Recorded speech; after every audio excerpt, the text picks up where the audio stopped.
En la meseta de Giza, Keops y Kefren superan casi en 80 metros a su hermana pequeña, la pirámide de Micerino. Esta pirámide tiene algo único. Micerino tenía una visión distinta a la de sus antepasados. Prefiere centrarse en lo que hay en el interior, en las cámaras. Micerino, el tercer constructor de Giza, se diferencia de sus predecesores por sus innovaciones arquitectónicas. ¡Qué maravilla! Una cámara tallada completamente en granito. La joya egipcia más discreta de las tres, aunque quizá la que más cosas tenga que desvelarnos. El complejo piramidal de Micerino es un poco como el guión de una película. La historia y el destino de Micerino dejan sin palabras. Hace 2 siglos, su sarcófago se hundió en el mar Mediterráneo. Y todavía no lo han recuperado, así que se trata de un misterio que sigue oculto en el fondo del mar. Micerino, el nieto de Keops, se ha convertido en una leyenda, pero la construcción de su tumba sigue siendo un enigma a día de hoy. Para tratar de descifrar sus misterios, nuestros científicos han conseguido una autorización para entrar en las pirámides más emblemáticas del antiguo Egipto con un escáner láser de última generación. Está un poco estrechito. A ver si nos abrimos paso por aquí. Con este método podemos obtener una copia digital del interior de la construcción con una precisión milimétrica. Con pocos cliqueos se toman medidas que serían difíciles de conseguir sobre el terreno. Estas nuevas herramientas van a proporcionarle a nuestros expertos nuevas pistas en esta investigación científica que comenzó hace 200 años. Rumbo a la meseta de Giza, a pocos kilómetros en línea recta desde el Cairo, para descubrir la pirámide de Micerino. La esfinge parece velar por las 3 joyas de Egipto.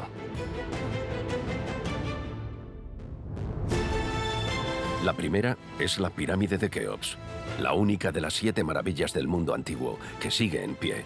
Luego en el centro la de su hijo Kefren. Y finalmente, la última construida por el nieto de Keops, Micerino.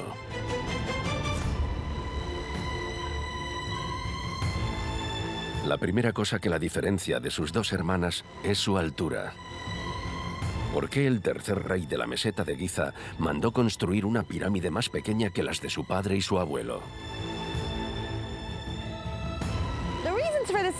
Las razones se desconocen, pero hay quien dice que no había espacio suficiente en la meseta de Giza para que Micerino construyera una pirámide tan grande como las de sus predecesores. La pirámide de Keops está formada por entre 2,5 millones y 3 millones de bloques. Calculamos bastantes menos para la de su nieto. Aproximadamente constituye una 10ª parte del volumen de la pirámide de Keops. Y aunque pueda parecer diminuta, en realidad la pirámide de Micerino es bastante grande. Una 10ª parte del volumen de la Gran Pirámide. Y aún así, mide 105 metros de lado y casi 63 metros de alto. 10 metros más que el Arco del Triunfo. Los expertos sugieren otro motivo más para explicar las dimensiones de esta pirámide. Los recursos económicos escaseaban más y consideraron que era un despilfarro hacer una pirámide gigantesca. Tiene lógica. Durante 3 generaciones construyeron monumentos de un tamaño importante. ¿Egipto tenía recursos suficientes?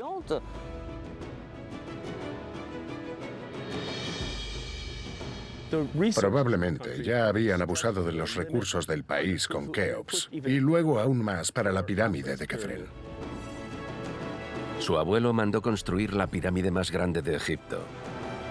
Keops movilizó tantos recursos que al país ya no le quedaban más para las siguientes generaciones. Tenían que gastar una inmensa cantidad de energía y concentrar todos los recursos del reino en un proyecto nacional que no iba a generar nada de dinero.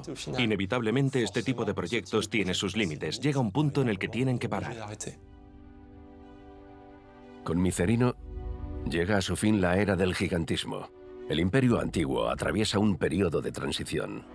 Sin lugar a dudas, todo esto estaba ocurriendo mientras una élite ganaba poder. Una élite que luego conseguiría acabar con la omnipotencia del faraón, que sí que contemplamos en los reinados de Kefren y Keops. Creo que el reinado de Micerino marca un antes y un después en este tipo de decisiones sobre lo que importa de una pirámide. Pero aún así, la pirámide de Micerino es una joya arquitectónica. Es la más delicada de las 3 pirámides de la meseta de Giza cuando la observamos en detalle.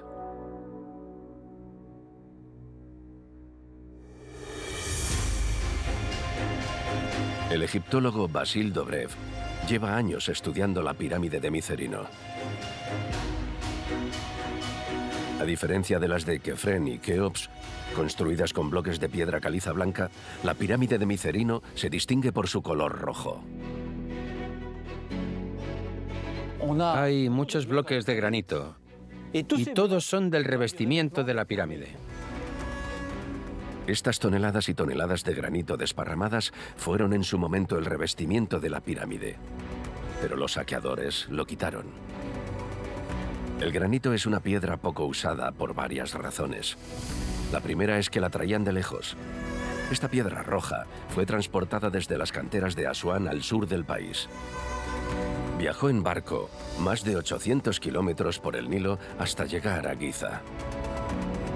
Además, es mucho más difícil trabajar con ella que con la piedra caliza que utilizaron Keops y Kefren. Vemos que las técnicas evolucionaron. Se transmitían de generación en generación y siempre incluían innovaciones. Sobre todo una herramienta especialmente eficaz.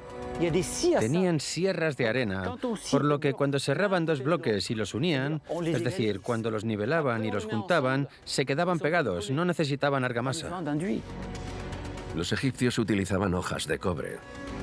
Esta famosa sierra es un poco difícil de imaginar, pero tuvo que existir porque se pueden apreciar las marcas en las hiladas.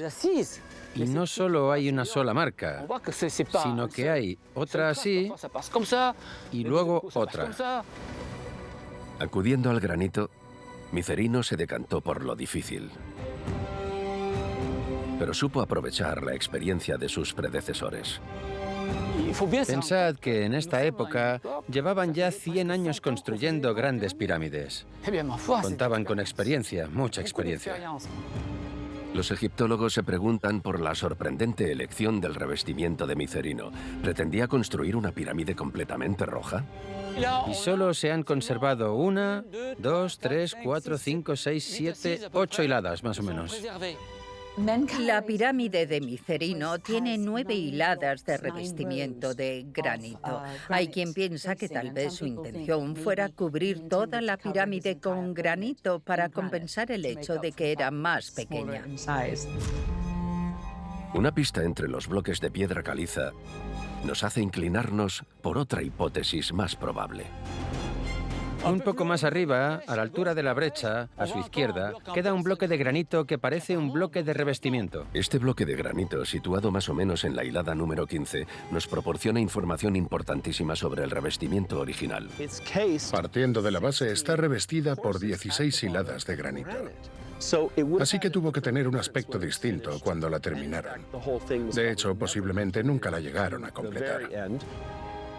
El revestimiento de esta pirámide tenía 2 colores. La base de granito era de color rosa oscuro, rosa grisáceo. Y luego el resto de la pirámide del color de la piedra caliza de Tura. Es decir, teníamos una pirámide resplandeciente sobre una base mucho más oscura. En la parte de arriba era blanca por la reluciente piedra caliza blanca y abajo roja y negra por el precioso granito. Por lo tanto, el faraón decidió tener una pirámide bicolor. Los bloques de granito que quedan nos revelan más información. Al principio colocaron los bloques perfectamente los unos contra los otros y luego los alisaron. Pero por desgracia este trabajo no lo terminaron en toda la pirámide. Pulieron algunos bloques. Otros los dejaron en bruto. Esta es una pista fundamental para entender la historia personal del rey Micerino. De lo que estamos seguros es de que Micerino murió.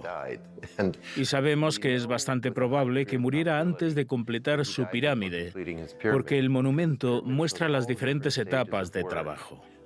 El complejo quedó inacabado. El rey Micerino murió antes de que llevaran a término la construcción del monumento.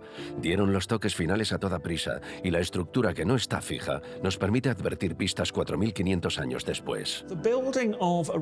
La edificación de una tumba real en Egipto solo podía llevarse a cabo mientras el rey viviera. El único trabajo que hacían después de su muerte se reducía a concluir cosas absolutamente esenciales.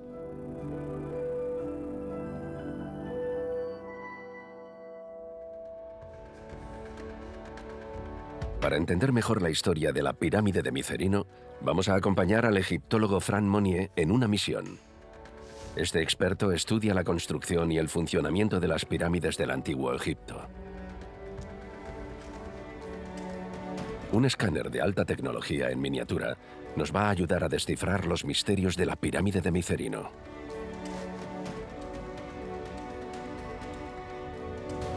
He dibujado de manera muy esquemática las cámaras funerarias de la pirámide de Micerino. Lo que sería muy interesante de escanear en primer lugar sería la antecámara. Esta cámara abandonada con todas sus características y la cámara funeraria. Si pudiéramos obtener un plano muy preciso del lugar, podríamos descubrir bastantes cosas sobre cómo construyeron los egipcios esta cámara funeraria.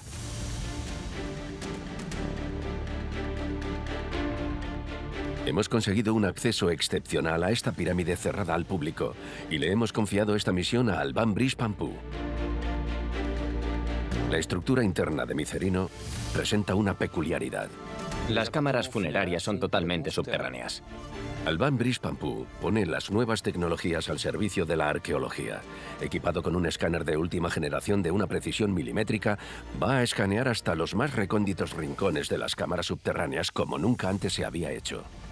Al entrar en la pirámide con el escáner, recopilaré miles de puntos que son coordenadas 3D de las paredes de la tumba. Voy a hacer un plano 3D muy complejo. El objetivo es moverme todo lo que pueda por los espacios que no son accesibles para documentar este complejo funerario. Gracias a un LIDAR de alta precisión, por primera vez en la historia, la pirámide de Micerino quizá nos pueda proporcionar nuevas pistas sobre su construcción.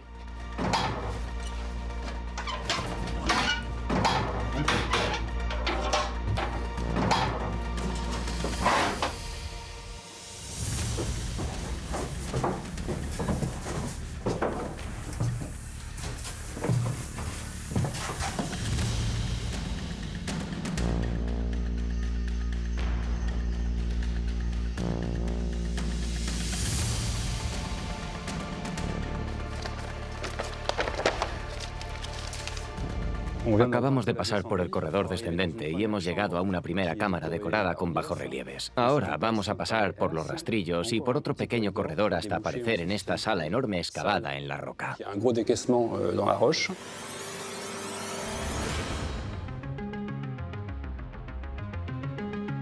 El escáner puede capturar 420.000 puntos por segundo. Acto seguido analizarán los datos en París y los resultados del escáner estarán listos en unas semanas.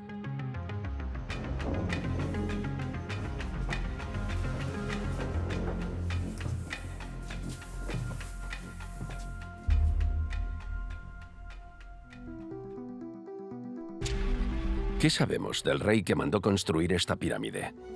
¿Quién era este hombre, Micerino, el nieto del rey Keops? Más de 4.000 años después de su muerte, hay muy pocas referencias a este sexto soberano de la dinastía cuarta. El historiador griego Heródoto es el primero en escribir sobre los reyes de la meseta de Giza. Heródoto cuenta que Keops era un tirano, que el pueblo lo odiaba, que imponía condiciones muy duras a sus trabajadores. En aquella época, los sacerdotes que había aquí le contaron a Heródoto que Keops tuvo que prostituir a su hija para que le consiguiera cada una de las piedras de su pirámide. Imaginaos la cantidad de piedras que tiene una pirámide, incluso una pequeña. En cambio, consideraban que Micerino era más amable y bondadoso y un buen líder. Es curioso que en los escritos que nos han llegado de la época grecorromana dejaran constancia de que muchos egipcios despreciaban a Keops y a Kefren, y que en cambio Micerino era querido. Heródoto también cuenta otra historia. El rey podría haber elegido construir una pirámide pequeña, porque los dioses le habrían lanzado una advertencia. El oráculo le vaticina que va a morir pronto, en unos 6 años. A Micerino no le hace gracia, tiene que darse prisa. No sabemos si Heródoto dice exactamente la verdad, él cuenta lo que le han contado. Es difícil fiarse de estas leyendas. Para intentar reconstruir la historia de Micerino, hay que buscar pistas en un perímetro más grande. Hay que pensar que no solo tenemos una pirámide, tenemos todo un complejo funerario del que la pirámide forma parte. Hay un templo funerario en el lado este, un gran camino conduce hasta él, y abajo en el valle está el templo. Hay que mirarlo todo en conjunto. Este templo del valle es esencial para entender a Micerino. Aquí los arqueólogos han hecho increíbles descubrimientos que han desvelado información valiosa sobre el faraón. Cabe destacar que aquí es donde el egiptólogo estadounidense George Reisner descubrió en 1908 impresionantes estatuas. Encontró algunas de las obras más fabulosas de la historia del arte del antiguo Egipto. Las estatuas de Micerino, la Díada de Micerino y una reina, son obras maestras del arte a nivel mundial. Hay que ir al Museo Egipcio de El Cairo, a pocos kilómetros de la meseta de Giza, para admirar esta maravilla. Meredith Brand se lo conoce a la perfección y nos va a guiar por este laberinto para descubrir la tríada de Micerino. Estas estatuas son puras obras de arte. Las caras del rey y de las diosas rebosan belleza y realismo. Son prácticamente emblemáticas del Imperio Antiguo. En la era de las grandes pirámides puede ser fácil pasar por alto las auténticas habilidades artísticas de los artesanos de ese periodo. En realidad sabemos que en esta época estaban creando obras maestras de forma muy prolífica. Esto demuestra los avances que estaban haciendo no solo en arquitectura, sino también en arte y en retratos. Este tesoro del antiguo Egipto es de un realismo asombroso. Un detalle sobre su cabeza nos revela más información sobre este rey y su poder.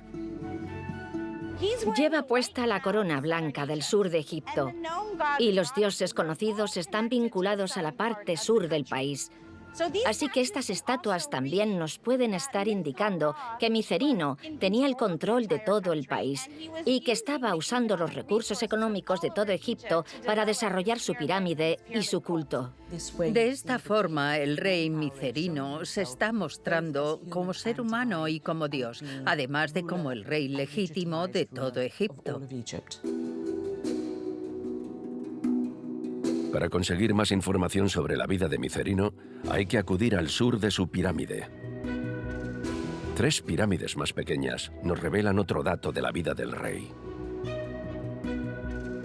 El egiptólogo Xavier Enaf conoce la genealogía de los faraones. La cuestión es que no disponemos del nombre de los propietarios. Pero lo que sí sabemos seguro es que normalmente estas pirámides están destinadas a enterrar a las esposas del faraón.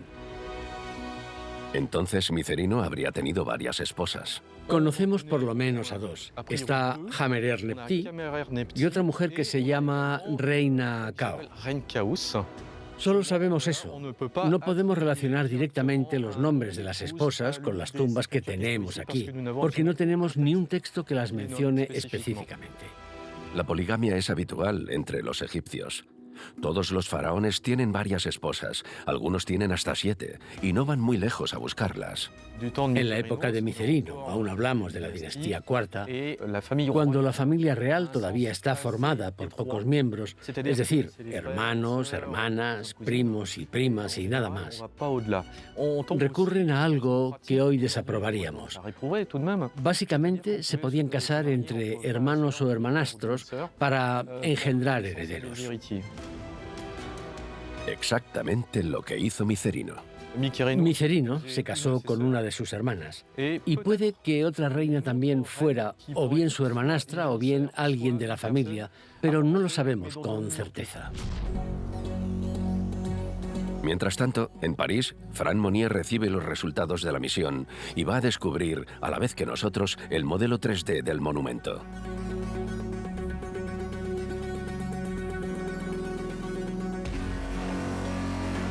El programa nos permite pasearnos virtualmente por la pirámide. El escáner revela la base de la pirámide, al nivel del suelo. Esto de aquí. También el acceso a las cámaras funerarias, aquí. Y luego un corredor descendente que desemboca en un pequeño vestíbulo. Esta vista en 3D nos revela que excavaron las cámaras funerarias en el corazón de la meseta de Giza. También vemos un corredor horizontal que conduce a una primera cámara grande y advertimos que del suelo de esta sale una especie de corredor descendente que lleva hasta la cámara funeraria que conocemos a día de hoy.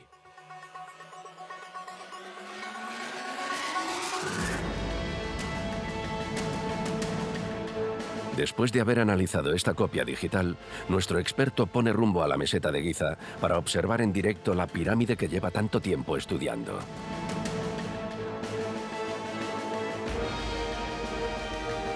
Esta pirámide tiene la peculiaridad de presentar una brecha en la cara norte. Al compararla con las otras dos pirámides gigantes que tiene al lado, parece tener una cicatriz. Esta hendidura de varios metros de alto es la marca distintiva de Micerino. Y su aparición no se remonta a la construcción. Esta brecha la hicieron los egipcios en el siglo XVIII y quizá incluso antes. Sabemos que tenían una especie de deseo de desmantelar este tipo de monumentos impíos, pero desde luego también de aprovechar la piedra caliza. No obstante, los canteros no tenían nada que hacer ante este mastodonte. Los egipcios se dieron cuenta rápidamente de que demolerla iba a requerir una desorbitada carga de trabajo, así que tardaron poco en desistir. Resulta que es mucho más fácil construir una pirámide que destruirla. A pesar de los contratiempos a lo largo de los años, esta pirámide erigida hace unos 45 siglos se ha mantenido indestructible. Se empeñaron en destruirla, en aprovechar la piedra caliza y el granito, pero la pirámide sigue presentando un aspecto magnífico.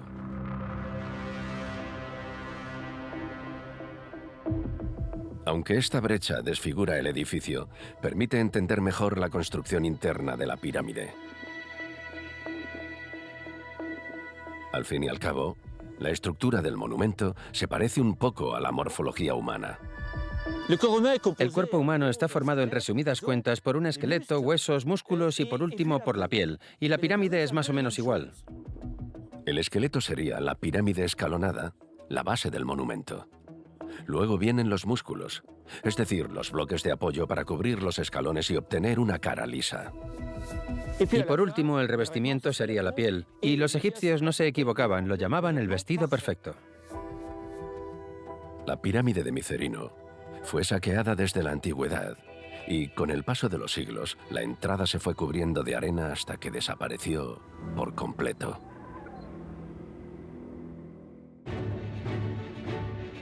No fue hasta el siglo XIX cuando los europeos se interesaron por las pirámides y lanzaron grandes campañas de exploración. Howard Weiss era un oficial militar británico y un hombre muy rico. Se enamoró de las pirámides. Descubrió que nadie había encontrado una entrada a la pirámide de Micerino.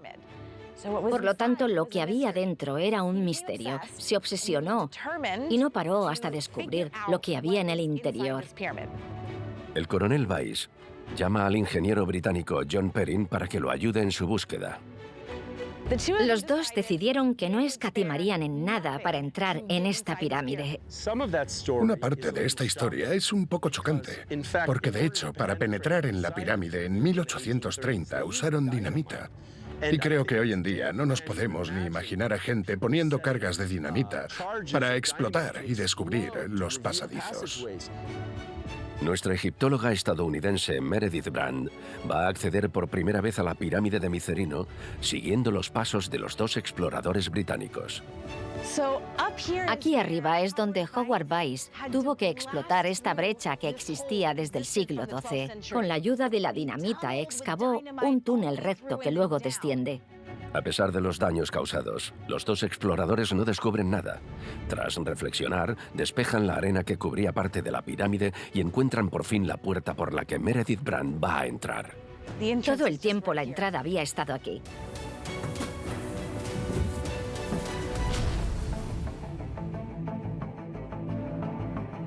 Gracias a estos planos en 3D que ha elaborado nuestro equipo, el egiptólogo Mark Lehner va a tener por primera vez una visión global del interior de la pirámide.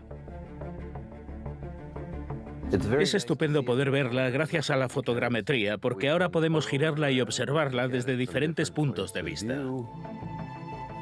Este programa permite tomar medidas que serían muy difíciles de hacer en persona. Podemos medir, gracias a la fotogrametría, el corredor descendente. Veamos cuánto mide de largo.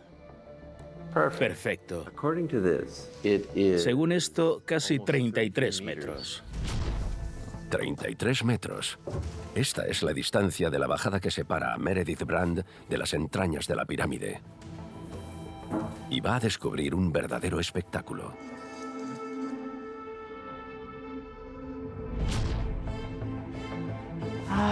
¡Qué bonito! ¡Qué maravilla! La fachada de nichos es una absoluta pasada. La esculpieron en la piedra caliza original y representa la fachada de palacio. Es muy especial estar viendo una decoración como esta en Giza, en una pirámide de la dinastía IV. Es realmente único. Micerino es el primer rey en innovar. Se desmarca de su abuelo Keops, quien no tiene ni antecámara ni paredes esculpidas en su pirámide. Este es el primer lugar por el que pasará el sarcófago del rey. Es la entrada a la estructura piramidal totalmente subterránea. Después de esta antecámara, hay que adentrarse en un largo pasillo que conduce a esta primera cámara excavada por completo en la roca. ¡Oh, wow! ¡Hala, es increíble! Imaginaos lo que tuvo que ser esto para cualquier explorador, para Howard Vyse y todos los que vinieron antes. Este pasadizo que acabo de cruzar estaría cubierto de escombros y tendrían que arrastrarse para pasar. Y entonces entran en esta cámara y se topan con este espacio tan bonito. La sala impresiona por sus dimensiones, pero si la contemplamos más de cerca, los detalles nos dejan perplejos. Esta cámara no está acabada. La piedra caliza está rugosa. ¿Para qué pudo servir esta cámara si no la acabaron? Con su ojo de experta, Meredith Brand puede descifrar las pistas. Aquí hay un nicho. Hay una parte plana. Yo diría que es el lugar ideal para colocar un sarcófago. Habría sido un sitio magnífico para enterrarlo. En efecto, esta ubicación habría sido perfecta para un sarcófago. Tendría sentido que, en un primer momento, Micerino quisiera que esta fuera su cámara funeraria. Pero claramente no la terminaron adecuadamente. Toda la piedra está muy rugosa. Y aquí no fue donde encontraron el sarcófago. Los egiptólogos formulan varias hipótesis. ¿Es un error de construcción o más bien una decisión deliberada del rey? A día de hoy, parece que el misterio de esta cámara abandonada se ha resuelto. Micerino tuvo una idea nueva, una idea diferente, y es que quería hacer otra cámara funeraria. La construcción de una pirámide empieza cuando el faraón sube al trono y se prolonga todo su reinado. No era raro que un rey cambiara de opinión, que desarrollara sus planes, que modificara cosas, que avanzara y que tuviera una visión diferente, ya que la arquitectura estaba constantemente evolucionando. Así que cambiar de opinión y elaborar un plan nuevo era bastante habitual en las pirámides. En conclusión, esta no es la cámara que Micerino eligió para que lo enterraran. Varias generaciones de hombres se sucedieron para construir la obra del reinado de Micerino. Frank Monnier nos va a ayudar a entender la construcción. Este bloque es un bloque de revestimiento clásico que quitaron de la pirámide los canteros. Para tratar de imaginarnos el trabajo que realizaron los egipcios, hay que hacer un cálculo matemático. Según sus dimensiones, mide aproximadamente 2 metros cúbicos. 2 metros cúbicos de granito son unas 5 toneladas. Tenemos delante 5 toneladas. En esta época en la que los egipcios no habían descubierto aún la rueda, ¿cómo se las arreglaron para mover semejantes bloques? Sabemos que los egipcios utilizaron trineos para mover los bloques grandes de piedra. Contamos con muchas representaciones y textos que nos los describen. Lo que hacían era colocar los bloques sobre los trineos y tirar de ellos con cuerdas. Para tirar de estos bloques de varias toneladas, la operación requiere una considerable mano de obra. Un hombre podía tirar de media de unos 300 o 400 kilos. Con 5 toneladas hacían falta unos 15 hombres para tirar de este bloque gigante. Mover un bloque en una superficie plana ya es un logro.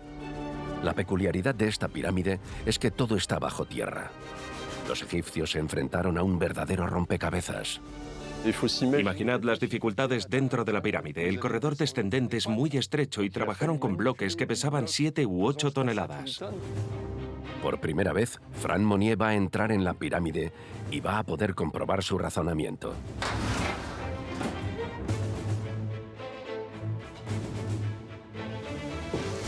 Es impresionante ver el tamaño tan minúsculo de este corredor. Es muy estrecho. Me pregunto cuál fue la técnica que utilizaron de verdad para poder controlar el descenso de esas piedras con una masa tan extraordinaria. Después de haber analizado la estructura, Fran Monnier tiene una explicación del traslado de los bloques por este túnel. Aprovecharon la pendiente y el suelo era muy resbaladizo, cosa que habían hecho a propósito para poder desplazar los bloques.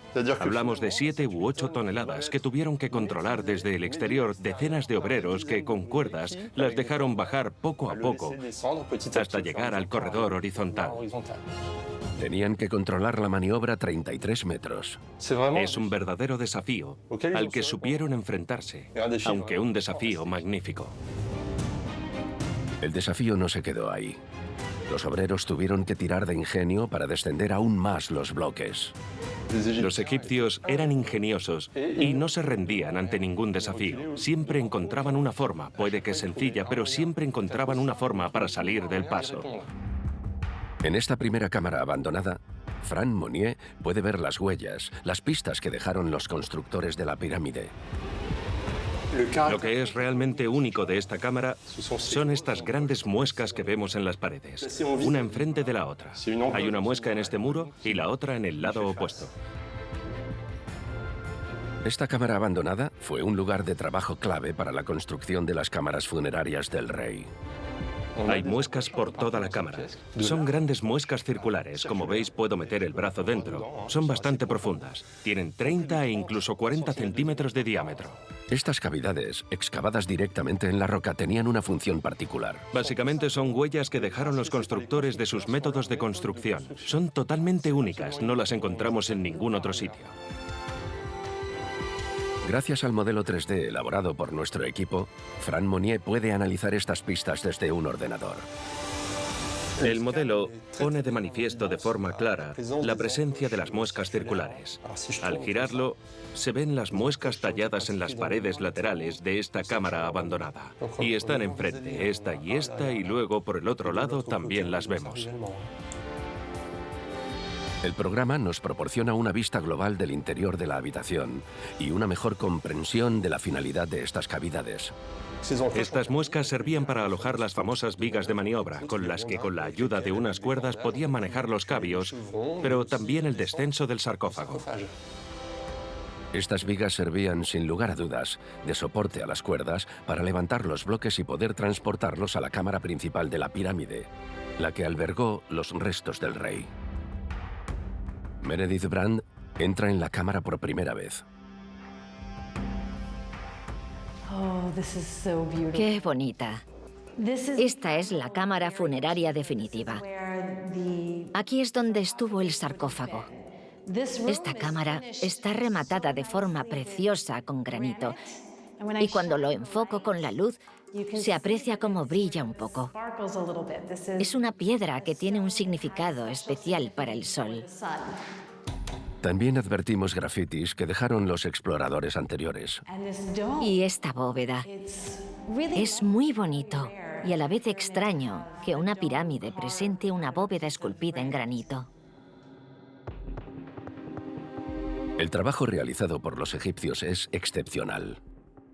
Y aún más si tenemos en cuenta las condiciones en las que trabajaron los obreros. Es un espacio realmente pequeño y estrecho. No me puedo imaginar lo que tuvieron que pasar los obreros para bajar por aquí. Es estrecho y no hay paso de aire. La única luz de la que dispondrían sería de velas o lámparas de aceite.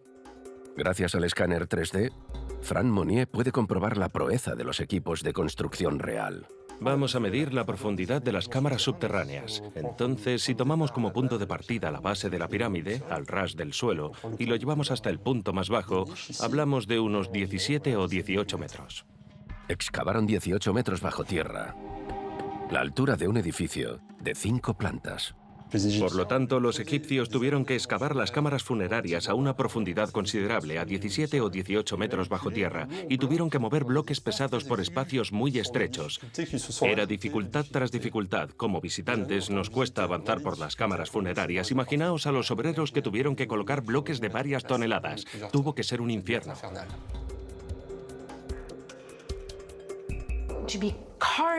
Estar excavando, martillando las rocas, tirando, arrastrando, quitando. A los obreros les tuvo que resultar durísimo construir este espacio, así como a los saqueadores que llegaron después y se pusieron a excavar un túnel para poder entrar, y luego a los exploradores. Este es un lugar en el que la gente hizo un trabajo agotador. Al contrario de lo que todos creen, los obreros que construyeron las pirámides de Giza con el sudor de su frente no eran esclavos.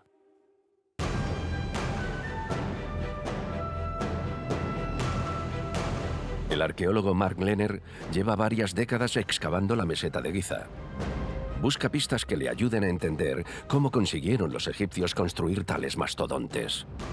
A los pies de la meseta de Giza había una ciudad. Incluso hoy en día la ciudad moderna ha vuelto a Giza y se asoma a la orilla de la meseta. Las ciudades se asentaron aquí por las pirámides. En esta ciudad dormida bajo la arena, Mark Lehner ha podido reconstruir cómo habrían sido las condiciones de vida de los obreros. Sabemos que los trabajadores que se iban rotando para ir a la obra de la pirámide tenían dietas ricas en proteínas y carbohidratos, porque encontramos decenas de panaderías en las que hacían hogazas enormes de pan en ollas especiales. Esta excavación ha revelado que a los obreros les suministraban considerables cantidades de comida, de carne, proteína, especialmente ternera. Comían pescado, pan, bebían cerveza, comían muchísimas cosas. Su vida era cómoda. Parece que no los obligaban a trabajar o a hacer cosas terribles, pero incluso con buena comida y con buena atención médica, el trabajo tuvo que haber sido agotador y difícil. Al fin y al cabo, la estructura de la sociedad del antiguo Egipto no era tan distinta de nuestra historia en Occidente. Antes del mundo moderno, no solo en el antiguo Egipto, el trabajo era obligatorio. En la Edad Media, ya fuera en Francia, en Inglaterra, tenías que trabajar para tu señor. Esta organización del trabajo tan rigurosa para construir las maravillas de Egipto también arroja luz sobre el funcionamiento del Estado egipcio. Creemos que, de hecho, la administración real evolucionó bastante rápido debido a los proyectos de construcción de pirámides gigantes. Las pirámides son monumentos increíbles, pero también son monumentos del Estado egipcio, del desarrollo de una administración y de una burocracia en un sistema económico y político que podía construir estos monumentos. La burocracia se quedó para gobernar Egipto incluso después de que las pirámides empezaran a encogerse, como vemos aquí detrás, de Keops a Micerino. Así que la cosa no es solo la manera en la que los egipcios construyeron las pirámides, sino también cómo las pirámides ayudaron a construir Egipto, incluyendo la administración del gobierno egipcio. Los artesanos de la obra maestra no eran esclavos, y estos hombres no se rendían nunca ante un desafío. Fran Monnier quiere enseñarnos la proeza arquitectónica en el corazón de la pirámide.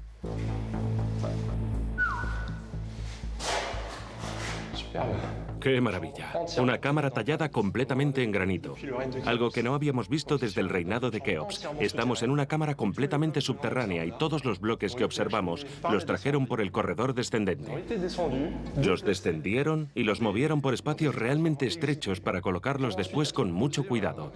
Las juntas son magníficas. Como es costumbre en la civilización egipcia, el trabajo resultante es de una precisión extraordinaria.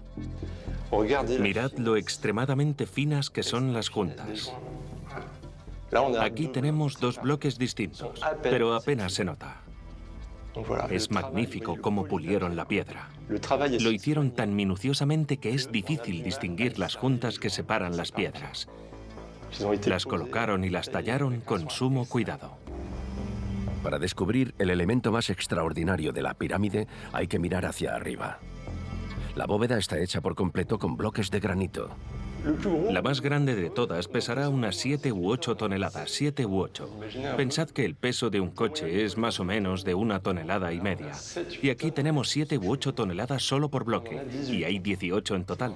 Es alucinante que con los pocos medios de los que disponían, pudieran alcanzar tal perfección. Estos bloques se sostienen básicamente por estar apoyados los unos contra los otros. Si sumamos el peso total, esta bóveda pesa aproximadamente 80 toneladas. Para tratar de entender cómo pudieron colocar los egipcios tales bloques y tallarlos en forma de arco circular, quizá encontremos la explicación sobre esta bóveda. Nuestro equipo va a escanear la habitación que hay encima de la cámara del rey. El único problema es que es inaccesible. A Albambris Pampú se le ocurre la idea de utilizar una pértiga. Las barras están lo suficientemente separadas como para poder colar la pértiga e intentar meterla lo más adentro posible y así darle tiempo suficiente al escáner para recopilar datos. Este espacio se llama la cámara de maniobras. Es un poco como el desván de la pirámide. Hay muchas zonas oscuras y nos vamos a quedar por el principio. Creo que conseguiremos obtener algo en digital. Se ven un poco las vigas, por lo que tendremos una parte de ellas, que es interesante de por sí. Visualizar este espacio estrecho en el modelo 3D nos ayudará a entender el trabajo que hicieron los egipcios.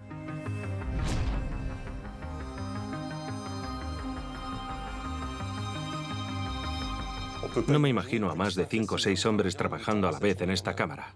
La inteligencia superó a la fuerza. La altura del techo de esta cámara de maniobras varía entre 70 centímetros y 130 centímetros.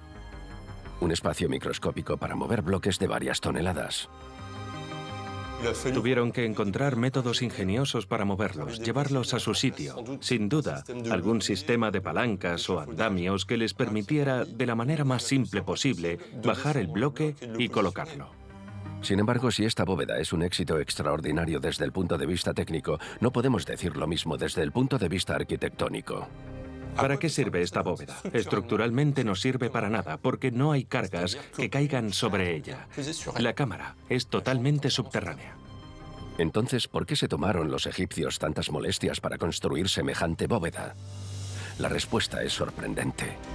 Para entenderlo, hay que ver las cosas con perspectiva. La civilización egipcia se rige por dos ejes principales.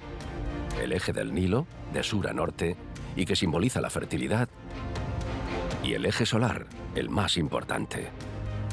El sol sale por el este, el mundo de los vivos, y se pone por el oeste, el mundo de los muertos. El sol es el dios creador, el que creó la vida.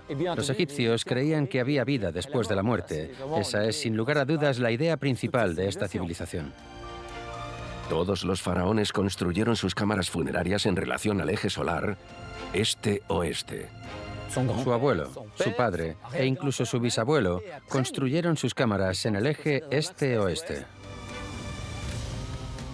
Gracias a las vistas 3D obtenidas en la misión, Basile Dobrev va a poder observar en detalle una de las peculiaridades de la cámara de Micerino. La cámara funeraria está exactamente en el eje norte-sur. Micerino es el único rey que eligió este eje. ¿Por qué esta elección tan inusual? La razón está relacionada con la bóveda. Giró su cámara para poder representar esta bóveda celeste. La bóveda celeste es así porque el sol sale por el este y se pone por el oeste, y por eso hace la bóveda de este a oeste. Es justo lo que representó Micerino. La explicación es, por lo tanto, simbólica. Micerino se decantó porque lo enterraran con una representación del cielo sobre su cabeza. Desde este momento, los reyes empiezan a incluir estrellas, estrellas del norte, todas esas estrellas incansables que son indestructibles. Micerino se va a convertir en una de ellas cuando suba al cielo. La elección de Micerino es inédita. Es el precursor de una nueva moda que inspirará a otros reyes, como Pepi II. Su pirámide es la única que conocemos de la dinastía IV del Imperio Antiguo, que incluye esta bóveda celeste. Más tarde, en el Imperio Medio, comienzan a imitarla.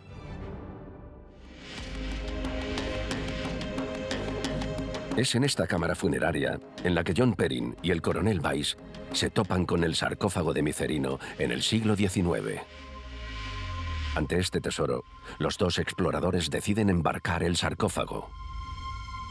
Pero el desenlace no es el que esperaban.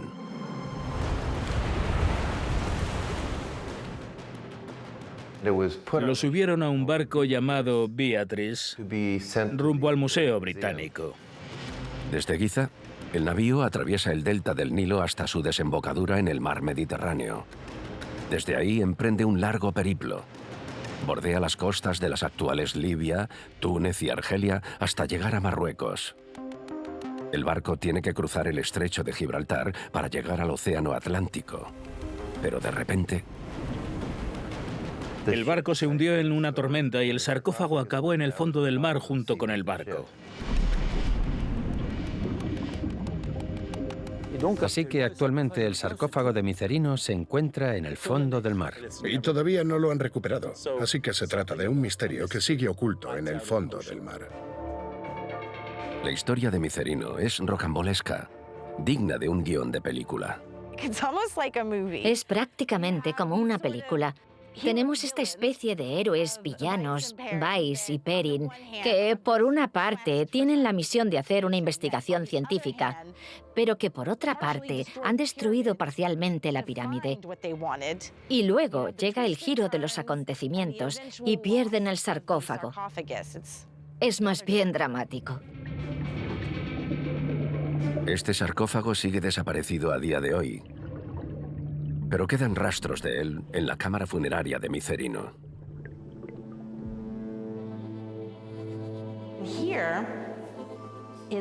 Aquí es donde los ladrones excavaron en el suelo buscando oro y tesoros.